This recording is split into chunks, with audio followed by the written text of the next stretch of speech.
But first, you will hear from another stellar student,采衢Ye.采衢was born in Taiwan to a family of physicians. Both her parents and her two siblings are doctors, so she developed an early love of helping improve people's life through quality health care. Fortunately for us,采衢desire to go beyond treating individual patients to solving broader healthcare problems brought her to the interdisciplinary UC Berkeley, UCSF Masters in Translational Medicine program.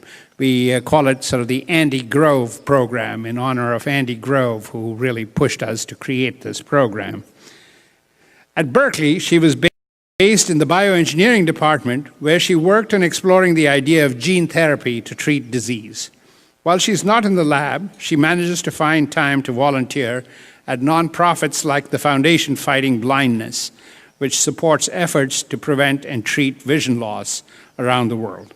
Please join me in welcoming采衢as our master's student commencement speaker.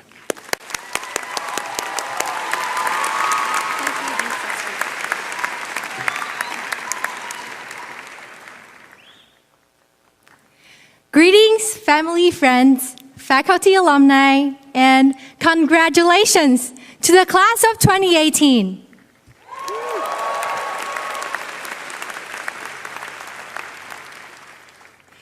I stand before you as a less conventional choice for a student speaker because I am not an engineer by training. But before you start questioning the decision of the committee, I would like to tell you why we doctors and engineers share so much in common. We both take time to enjoy the little things in life, such as those little bugs in the human body and those little bugs in our code. We both love working late into the night and on holidays. And we don't stop when we're tired. We only stop once we've found a solution. But it's not just our achievements or the recognition we receive that motivate us. It is the real impact and indelible marks we leave on others' lives that fulfill us. On my first morning here, our program director laid out a table of tools ranging from a hammer to a measuring tape to a spoon, and instructed us to choose one without knowing what it was for. From there, we got into groups for our ice-breaking session, which was literally to break a giant ice block using our tools until it weighed exactly 1 kilogram. I looked down at my spoon in dismay. Standing here now with all of you, my fellow graduates, I realize that we're facing a similar challenge. The world is changing unpredictably around us, faster than ever before. And the tools we have in hand may rapidly become outdated or simply not match the problems we're faced with. When we got to Berkeley, we each picked a discipline that matched our personal strengths, without knowing what tasks we'll now encounter.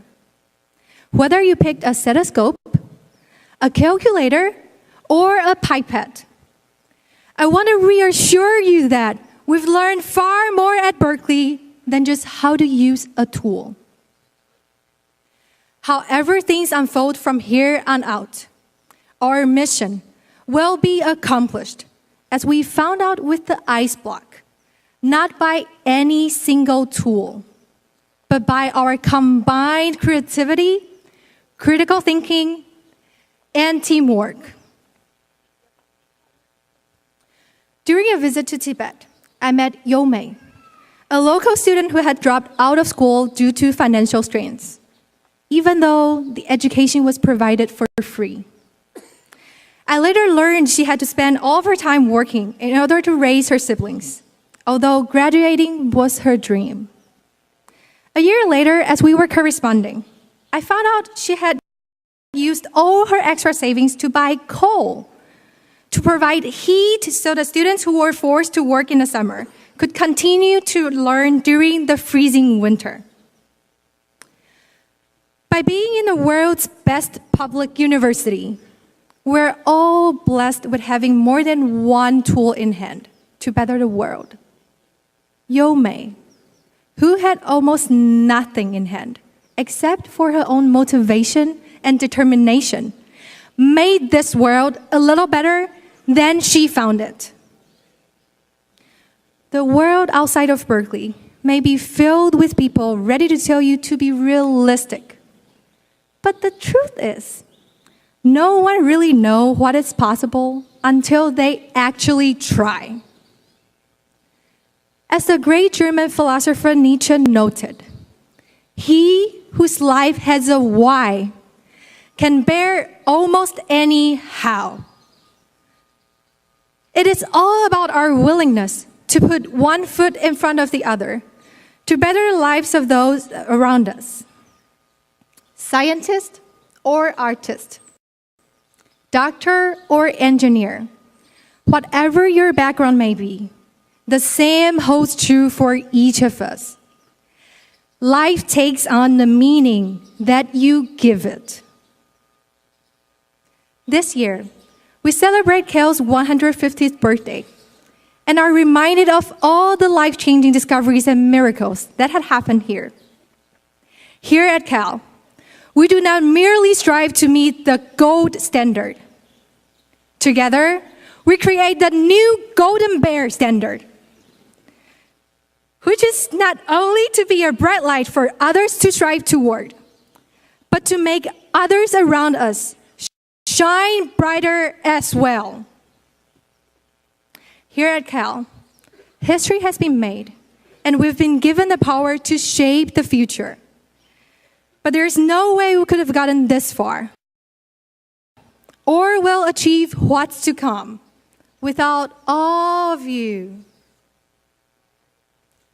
who have been there for us since day one and are still with us here today. So now, on my last day here at Cal, if I were faced with the same ice-breaking challenge, I would worry less about which tool I'd choose, because it is not the tool in hand that matters, but the will in mind. My fellow bears, let's take the light Berkeley has sparked in us and go after our dreams.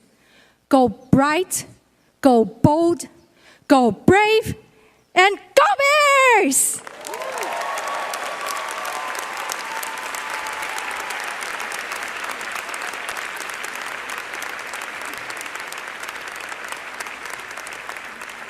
Now, please join me in welcoming the PhD student commencement speaker, Joe Charbonnet.